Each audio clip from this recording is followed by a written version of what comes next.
مفتی سلطان کے بیانات کے لیے مفتی سلطان آفیشل کو سبسکرائب کریں۔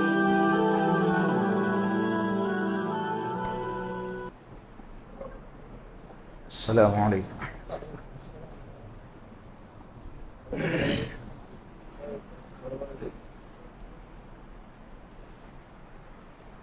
الحمد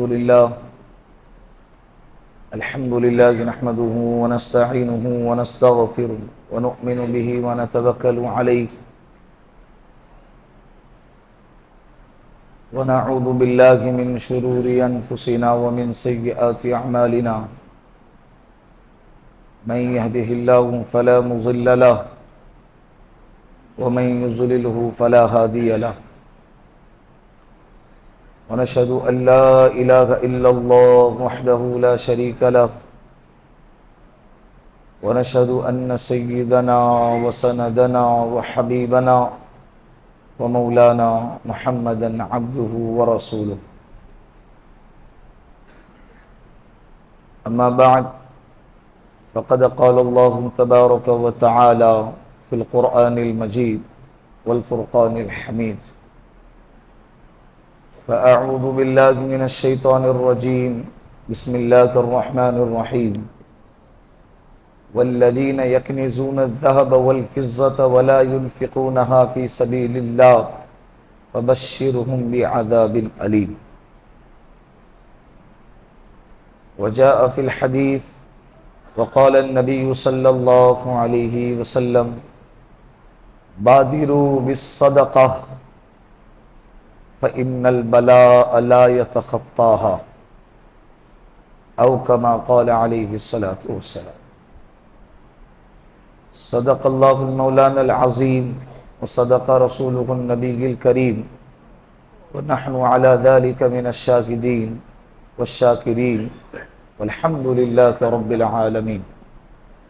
پیار محبت کے ساتھ ایک دفعہ درود پاک پڑھ لیں۔ اللہم صلی علی محمد فی اول کلامنا، اللہم صلی علی محمد فی اوسط کلامنا، اللہم صلی علی محمد فی آخر کلامنا۔ اللہ کا شکر ادا کرتے ہیں کہ اللہ رب العزت نے ہماری نجات اور ہماری مغفرت کے لیے ماہ رمضان ہم کو عطا فرمایا۔ کئی ہفتوں سے رمضان کے عنوان پر آپ لوگوں کی خدمت میں گفتگو ہو رہی ہے۔ بالآخر وہ عظیم مہینہ، برکتوں والا مہینہ، رحمتوں والا مہینہ، مغفرت والا مہینہ اللہ نے ہم کو عطا فرمایا۔ جو دنیا سے پردہ فرما چکے ہیں اور جو دنیا سے جا چکے ہیں، وہ چاہ کر بھی روزہ نہیں رکھ سکتے، وہ چاہ کر بھی قرآن کریم کی تلاوت نہیں کر سکتے، وہ چاہ کر بھی تراویح کی نماز پڑھ نہیں سکتے، وہ چاہ کر بھی صدقات اور خیرات اور زکوٰۃ اللہ کے راستے میں خرچ کرنا نہیں کر سکتے۔ ہم چاہے تو کر سکتے ہیں، اس کا مطلب یہ ہے کہ اللہ نے ہم کو مہلت دی ہے۔ مرنے والے اپنے اختیار سے نہیں مرے، جو دنیا سے پردہ فرما چکے ہیں یہ اپنے اختیار سے دنیا سے نہیں چلے گئے، ان کا وقت متعین تھا، وہ دنیا سے چلے گئے۔ ہمارا بھی وقت متعین ہے، ہم بھی ایک وقت آئیں گا کہ دنیا سے بولو چلے جائیں گے۔ فَلِكُلِّ وَاحِدٍ، ہر انسان کا ایک وقت متعین ہے، ہر انسان کا۔ فَلِكُلِّ أُمَّةٍ أَجَلٌ إِذَا جَاءَ أَجَلُهُمْ فَلَا يَسْتَأْخِرُونَ سَاعَةً وَلَا يَسْتَقْدِمُونَ۔ جب وقت آتا ہے نا تو ایک لمحہ نہ آگے جاتا ہے نہ ایک لمحہ پیچھے آتا ہے۔ کہتے نا یار ایک دن اور رک جاتا تو بیٹے کی شادی دیکھ لیتا، ایک ہفتہ اور رک جاتا تو پوتے کا نکاح دیکھ لیتا، 2 دن اور رک جاتا تو عید کا موقع ہو جاتا۔ یہ رک جاتا یہ ہمارے ہاتھ میں نہیں ہے، یہ ہمارے رک جاتا تو رک جاتا، لیکن اس کے تمہارے میرے بس میں ہے ہی نہیں. اللہ نے یہ کس کے بس میں رکھا ہے؟ بولو, اپنے بس میں رکھا ہے. جب تک انسان بے بس نہ ہو جائے اس سے پہلے انسان کو ہوش کے ناخن چبانے چاہیے. کئی مرتبہ ہماری زندگی میں رمضان آئے ہوں گے, کئی مرتبہ آئے اور چلے گئے, پتہ نہیں یہ زندگی کا کون سا رمضان ہے. اسی لیے رمضان کے ایک ایک لمحے کو غنیمت جانو اور اس کی قدر کرو. روزے کے عنوان پر گفتگو چل رہی تھی گزشتہ جمعہ کو.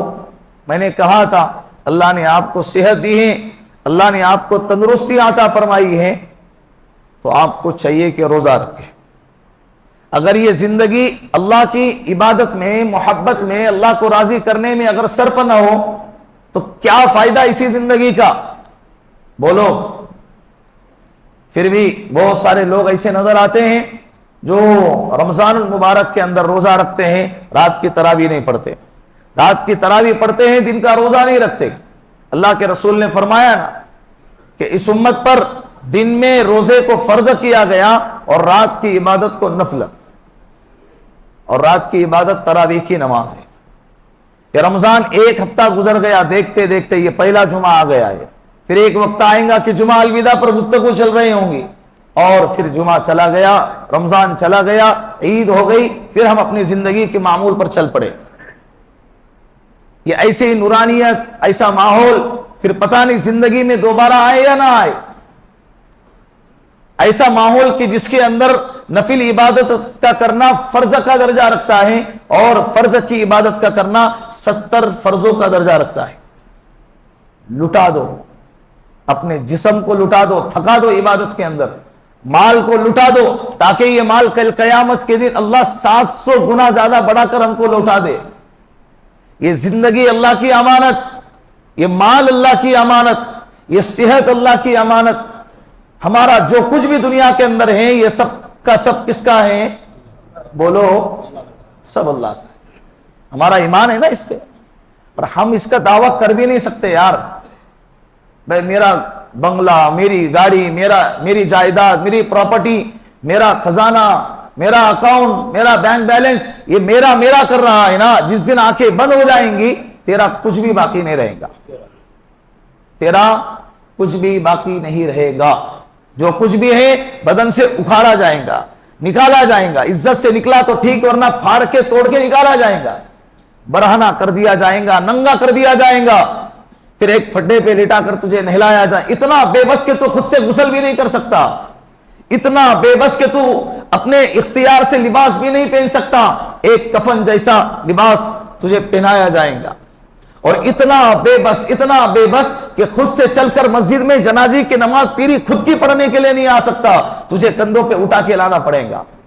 آج نماز کے لیے مسجد میں آنے سے کتراتے ہیں نا, ایک وقت ایسا بھی آئے گا, ایک وقت ایسا بھی آئے گا کہ انسان کو اس کے مرضی کے بغیر کندھوں پہ اٹھا کے مسجد میں لایا جائے, پھر وہاں سے اس کو قبرستان لے جایا جائے گا. اتنا بے بس, اتنا بے بس. پھر کیا گھر والے ہمارے مال پر جھگڑیں گے, پھر وراثت تقسیم ہوں گی, بیوی جوان ہے تو کسی اور کی ہو جائیں گی, بچے مال کے خاطر لڑ پڑیں گے. یہ دنیا کی ریت ہے, یہ دنیا کا رواج ہے, یہ دنیا کی حقیقت ہے. بات سمجھ میں آ رہی؟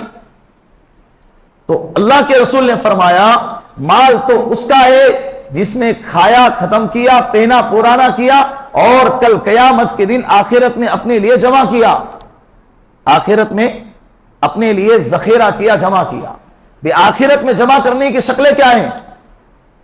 بھائی میں کل قیامت کے دن اللہ کے سامنے جاؤں تو یہاں جو میں نے مال خرچ کیا ہے وہ مجھے ملے, اس کی شکل کیا ہے؟ اللہ نے اس کی کئی شکلیں رکھی ہیں.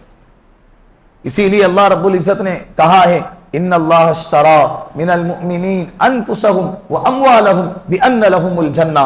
ایمان والوں کا مال, اس کی جانیں, یہ سب کے سب اللہ کی ہے. اللہ نے خرید لیے, یہ تمہارا میرا نہیں ہے. میں نے مدرسوں کو دیا, میں نے مسجد کو دیا, میں نے فلاں مسکین کو دیا, میں نے بیوہ کو دیا. یہ میں کون ہوتا دینے والا؟ اللہ کا شکر ادا کرنا چاہیے کہ اللہ نے مجھے ذریعہ بنایا, ورنہ مال تو اللہ کا تھا. اللہ کسی اور کو دیکھے اس کے ذریعے سے اللہ یہ کام لے سکتا تھا. اللہ اس کے ذریعے سے کام لے سکتا تھا نا. اور اللہ نے اس امت پر اتنا کرم اتنا فضل فرمایا کہ پہلے امتوں کے لیے صدقات اور خیرات اور زکات کی شکلیں یہ ہوا کرتی تھی کہ وہ انسانوں کو نہیں دینا پڑتا تھا بلکہ ایک پہاڑ کے اونچائی پر لے جا کر رکھ دو, اگر اللہ کی طرف سے قبول ہوتا تھا تو ایک آگ آتی اور اس مال کو جلا کے ختم کر دیتی.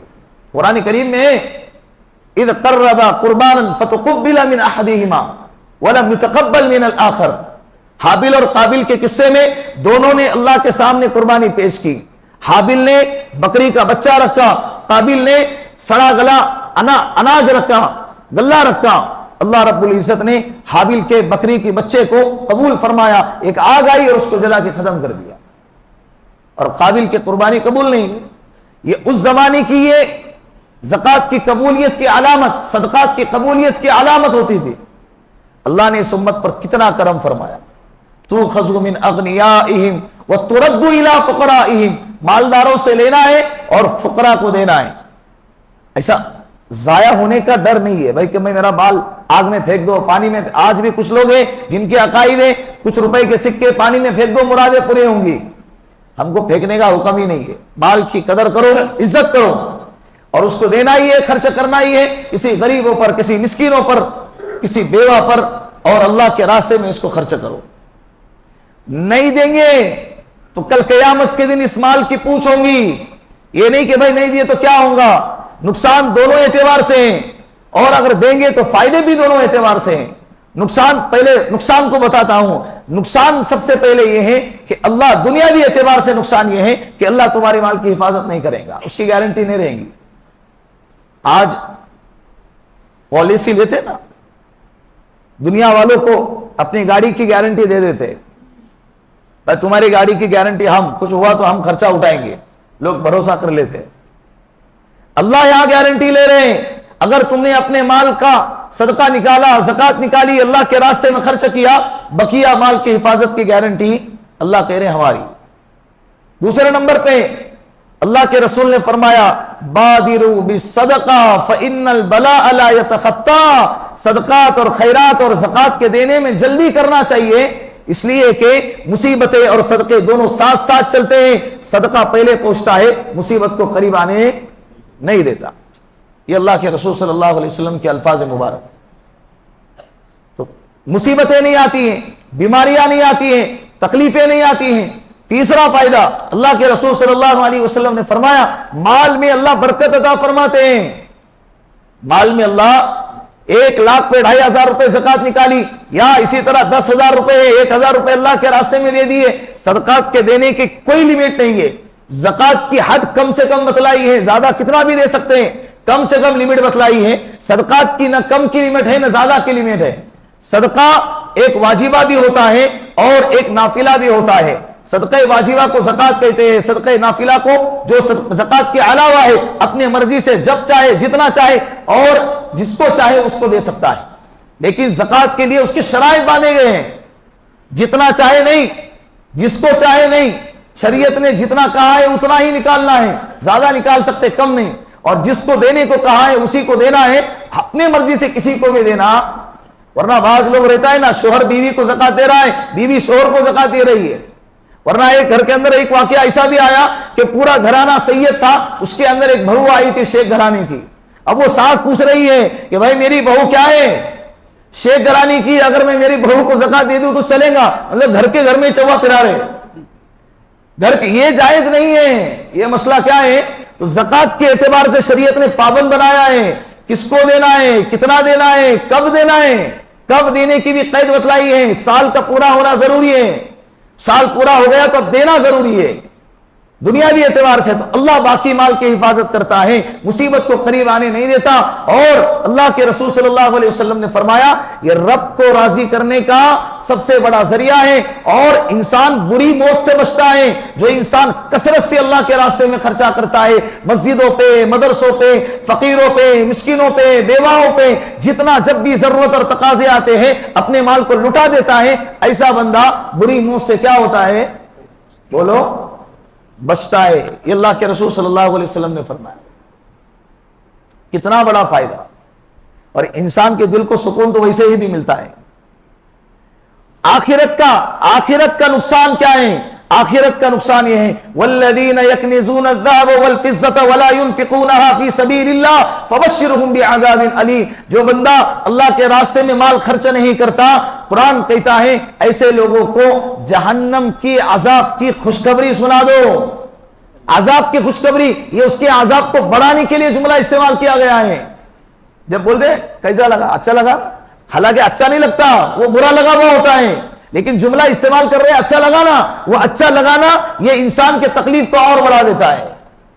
یوم یحما علیہا فی نار جہنم فتقوا بها جباؤہم وجنوبہم وظہورہم ھذا ما کنزتم لانفسکم فذوقوا ما کنتم تکنزون. کل قیامت کے دن اس مال کو آگ میں پگھالا جائے گا. تم بولو گے ہمارا مال تو کیا ہے، نوٹ ہے، وہ پگھلے گا تو جلے گا. اس وقت میں وہاں پر شکلیں الگ ہوں گی. تمہارا مال جائیداد جو بھی اپنا اپنا کہتا تھا نا، اس کو آگ میں پگھال کے اس کے پیشانی پہ لگایا جائے گا، اس کے پہلوؤں پہ لگایا جائے گا اور اس کے پیٹوں پہ لگایا جائے گا. یہ سورۃ التوبہ کی آیت کا ترجمہ بتا رہا ہوں. یہ مال کل قیامت کے دن ہمارے گلے کا توق بنے گا، کل قیامت کے دن عذاب کا ذریعہ بنے گا اگر اس کا صحیح استعمال نہیں کیا گیا اور اس کو وقت پر اللہ کے راستے میں خرچ نہیں کیا گیا. ویسے بھی یہ نکلنا ہے بھائی، ویسے ہی ہمارے علاوہ کسی اور کے پاس جانا ہے.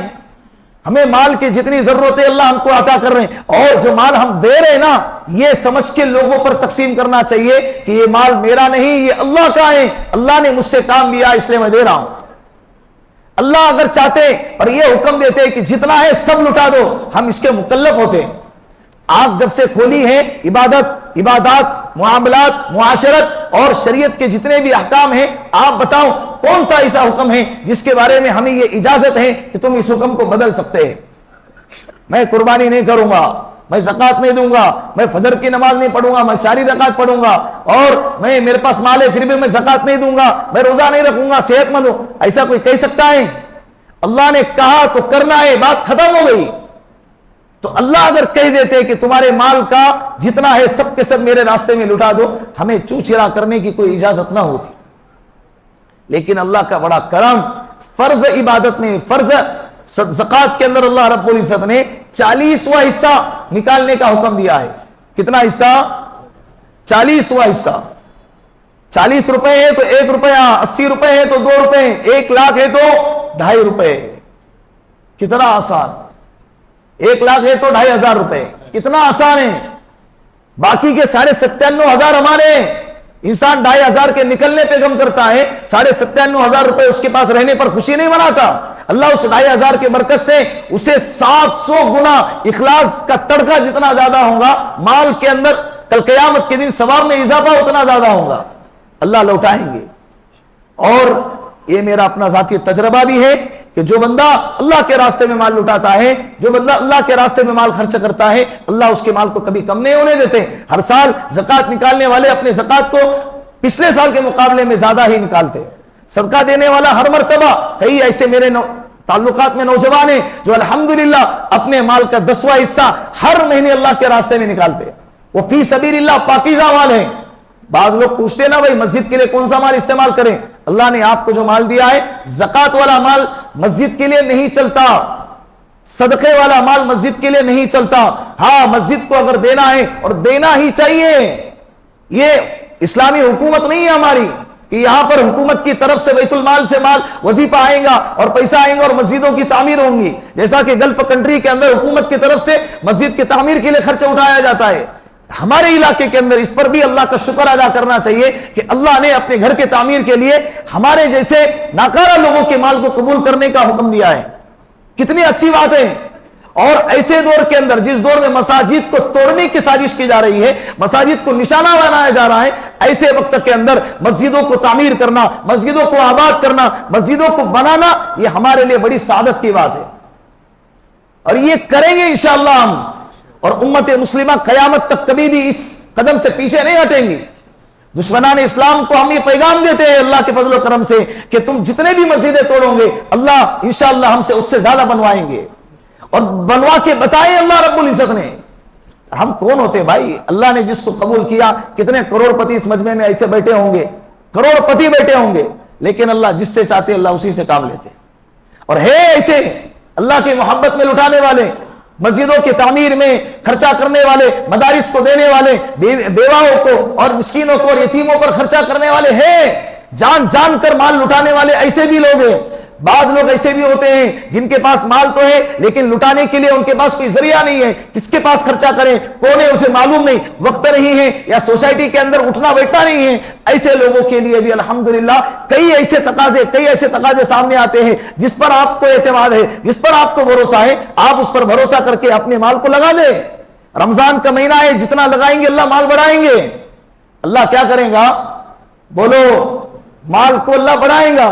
تو اس کے لیے یہ آنے والا رمضان انشاءاللہ عبادت بھی دل کھول کے کریں گے، مال بھی خرچہ کریں گے تو انشاءاللہ دل کھول کے خرچہ کریں گے انشاءاللہ۔ مساجد کے تقاضے آپ کے سامنے آتے ہیں، مدارس کے تقاضے آپ کے سامنے آتے ہیں۔ رمضان المبارک کے مہینے میں مدارس بند ہوتے ہیں، مدرسین اور سفیر حضرات آپ کی خدمت میں آتے ہیں۔ آپ کو چاہیے کہ اپنی زکوٰۃ کا حصہ انہیں بھی دینے کی کوشش کریں، لیکن اگر نہیں دینا ہے ادب و احترام کے ساتھ منع کریں۔ آنے والا جو ہے اپنے ذات کے لیے مانگنے کے لیے نہیں آ رہا ہے، وہ آپ کے فرائض کو ادا کرنے کے لیے آ رہا ہے۔ آپ کو اس کا شکر ادا کرنا چاہیے، آپ کو اس کا کیا کرنا چاہیے؟ بھئی وہ تمہارا فریضہ ادا کر رہا ہے، اور جو آ رہا ہے وہ کسی مدرسے کا مدرس ہے، وہ کسی مدرسے میں محدث ہے، وہ کسی مدرسے کا محتمم ہے، استاد محترم ہے، اس کے ساتھ آپ کیسا برتاؤ کرتے ہیں؟ پیار محبت کے ساتھ جواب دے۔ اور آج کے دور کے اندر تو میں یہ کہتا ہوں، پہلے زمانے میں مساجد سے محلے والوں کے ضرورتیں پوری کی جاتی تھی، دینی اعتبار سے بھی اور دنیاوی اعتبار سے بھی۔ آج کے زمانے میں بھی یہ سلسلہ دوبارہ جاری ہونا چاہیے۔ مسجدوں والوں نے اپنی ذمہ داریاں اوڑھ لینی چاہیے۔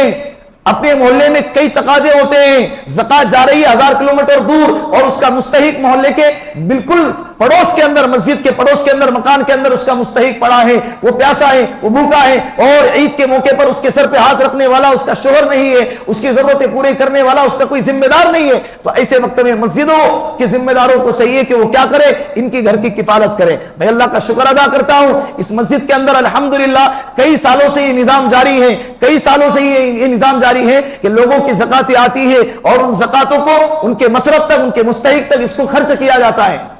باہر بورڈ بھی لگا ہوا ہے اور لوگ دینے والے دیتے بھی اللہ کے فضل و کرم سے، اور اس مال کو کہاں کہاں خرچ کیا جاتا ہے انشاءاللہ تھوڑی دیر کے بعد ذمہ دار آپ کے سامنے کھڑے ہو کے بیان کریں گے۔ دوسری بات اپنے مال کو مسجدوں میں لگاؤ فی سبیل اللہ کے اعتبار سے، خاص طور پر یہ مسجد ہماری کئی جمعہ سے میں تقاضا کر رہا ہوں، ابھی کام بند کیا جانا یہ مشورے میں چل رہا ہے، اس لیے کہ مال ختم ہو گیا ہے، اور دوسرے نمبر پہ دوسرے لوگوں سے قرض حسنہ اٹھانا پڑا، 7 سے 8 لاکھ تقریباً لوگوں سے قرضہ لینا پڑا مسجد کی تعمیر کے لیے۔ تو اس میں سے جو مجمع کے اندر بیٹھا ہوا ہے، اگر کوئی صاحب خیر ہے، جانے سے پہلے اپنے ذمہ داروں کے پاس نام لکھا دے کہ بھائی جتنا قرضہ ہے انشاءاللہ میں ادا کروں گا، یا جتنی ضرورت ہے میں پوری کروں گا۔ اللہ آپ کی دنیا بھی بنائیں گے انشاءاللہ، کل قیامت کے دن اللہ جنت کے اندر سونے کے محل کا آپ کا انتظام فرمائیں گے، سب کریں گے انشاءاللہ۔ اللہ عمل کی توفیق عطا فرمائے۔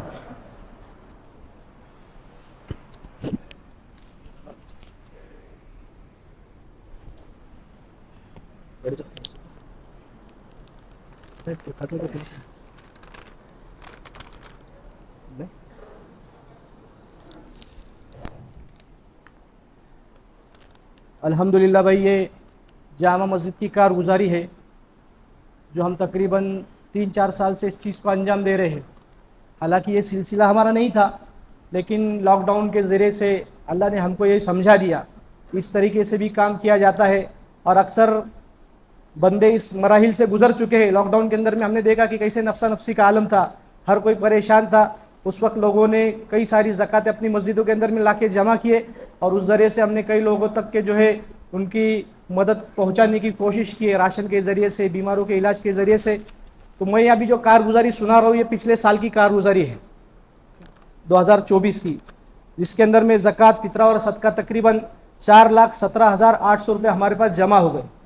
اور اس کے تعلق سے ہم نے کس کس طبقے کے اندر میں کام کیے وہ میں بتا رہا ہوں۔ ایک تو ایجوکیشن کے تعلق سے ہم نے فکر کیے، ہمارے ساتھیوں نے فکر کیے، آپ لوگوں کے تعاون سے اور اللہ کے فضل سے اللہ نے ہم کو یہ موقع دیا۔ تو اس کے اندر میں سب سے پہلے ایجوکیشن کے تعلق سے ہم نے فکر کیے، اس میں ہماری اپنی بستی کی ایک لڑکی ہے جو ڈاکٹری کر رہی ہے، تقریباً 3-4 سال سے وہ پڑھ رہی ہے اور اس کا یہ فائنل ایئر ہے. انشاءاللہ اگلے سال وہ ڈاکٹر بن جائیں گی اور ہم سب کی اور پورے امت کی خدمت کی اللہ تعالیٰ اس سے جو ہے خدمات لیں گے. اس میں بھی کئی لوگوں نے تعاون کیا الحمدللہ. ہمارا 2 بچے تھے، سو اسکول کا نظام ہے فیس کا، اس معاملے میں ان کے گھر کے مسائل تھے تو ان کی فیس ادا کی گئی. اور ایک بندہ تھا فارمیسی کر رہا تھا لیکن فیس نہیں بھرنے کی وجہ سے اس کو جو ہے ایگزام ہال سے اٹھا لیا گیا تھا. تو اس نے پھر جو ہے اپنا ایک ایجوکیشن لون 75,000 کا اس نے ایک لون مارا اور پھر اس نے اپنی پڑھائی پوری کی.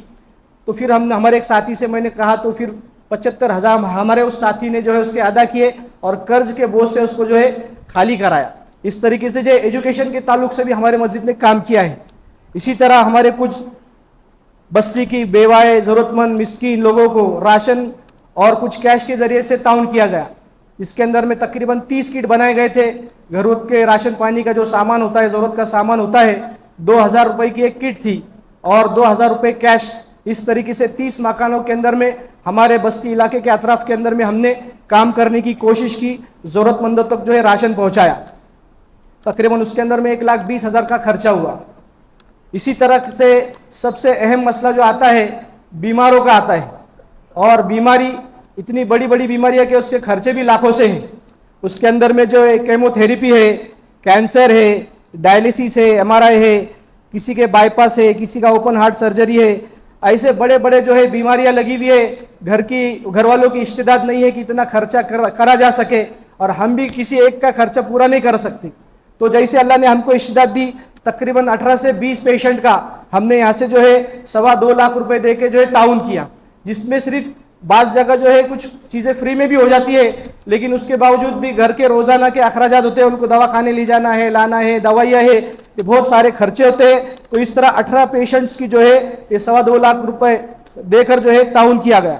اسی طرح ہمارے بستی کے اندر میں ایک ٹائلز کے ٹھیکیدار تھے، کئی زمانے تک ہمارے اپنے بستی میں رہے لیکن بعد میں کچھ بیماری سل ہو گئی اور انتقال ہوا. لاتور کے تھے وہ، اور پھر یہاں سے جانے کا مسئلہ آیا. گھر میں کوئی چھوٹے چھوٹے بچے ہیں، بیوی ہے، گھر میں جانے کا کوئی انتظام نہیں ہے. تو یہاں سے پھر سسن سے فون آیا کہ بھائی ان کا جانے کو انتظام نہیں ہے. تو ان کے جانے کا اور ان کے سارے تدفین کا انتظام کر کے یہاں سے ان کو جو ہے رقم دے کے ایمبولینس کر کے روانہ کیا گیا. اسی طرح کچھ رکشہ والے ہمارے بھائی ہیں جن کے تو اکثر مسائل ہوتے ہیں کہ بھائی دن بھر چلائیں گے تو گھر چلے گا، ایسے رکشہ والوں کی بھی جو ہے یہاں سے جو ہے مدد کی گئی. تو اس طریقے سے جو ہے ہر طبقے کے اندر میں ہم نے محنت کرنے کی کوشش کی. اب اس مجمع کے اندر میں ہر بستی علاقے کے الگ الگ علاقے کے لوگ ہیں، تو میری یہ درخواست ہے کہ بھائی کہ ہر مسجد کے اندر میں اپنے علاقے کی ہم فکر کریں. جہاں پہ ہم مدارس کی فکر کر رہے ہیں، ہم کوئی مدارس کے اگینسٹ نہیں ہے کہ مدارس کو تعاون نہ کیا جائے، بلکہ ہم کو تو جو ہے مدارس فرمائے کی دین کے قلعے ہیں. ان کے ذریعے سے ہم عالم مل رہے ہیں، حافظ مل رہے ہیں، علماء مل رہے ہیں، بلکہ ان کا تعاون تو اول درجے پر ہونا چاہیے. لیکن آج ہم دیکھ رہے ہیں میڈیا کے اوپر میں کہ کچھ غلط لوگ اس کا جو ہے فائدہ اٹھا رہے ہیں. تو ایسا نہ ہو، تو ہماری زکوٰۃ جو ہے صحیح جگہ پہ جائے اور اپنے علاقے کے مسائل بھی حل ہو. ہر بستی کے اندر میں کچھ نہ کچھ مسائل ہے اور لوگ بڑی امید سے مسجد کی طرف آتے ہیں کہ مسجد سے ہم کو مدد مل جائیں گی، کچھ تعاون مل جائے گا. تو اس کے لیے بھائی اس محلے، ہر محلے کے اندر کی مسجد کے اندر میں ساتھی اس لائن سے فکر کرے. اسی طرح سے جو ہے جامع مسجد کے جانب سے کام کیا جا رہا ہے جس میں آپ لوگوں کا خوب تعاون رہا. اللہ آپ تمام کو جو جزائے خیر عطا فرمائے. اور یہ ضرورت صرف جو ہے وہ رمضان کے حد تک نہیں رہتی بلکہ سال بھر چلتی رہتی. سال بھر لوگ آتے رہتے ہیں لیکن ہمارا مزاج جو ہے صرف رمضان میں ہوتا ہے دینے کا. ایسا بعض لوگوں کا یہ ہے کہ بھائی ہم رمضان کے اندر بھی نکالتے ہیں. ٹھیک ہے، ہم یہ نہیں چاہتے کہ آپ زکوٰۃ کی رقم ہمارے پاس لا کے دیں، آپ ہی کے پاس رکھے. کم سے کم آپ کا نام لکھا کر جائے کہ بھائی آپ کے پاس اگر کوئی ضرورت مند آتا ہے تو آپ ہمارے تک پہنچا دو تاکہ ہم اس کی کچھ مدد کر دیں. لیکن پھر بھی بعض لوگ ایسے ہوتے ہیں جو مسجد کے اندر میں جمع کرتے ہیں جس کے ذریعے سے ہم نے اپنے علاقے کے اندر میں اس طریقے سے کام کیا ہے. تو اللہ ہم سب کو جو ہے جزائے خیر عطا فرمائے جن جن ساتھیوں نے ہمارا اس کام کے اندر میں جو ہے تعاون کیا.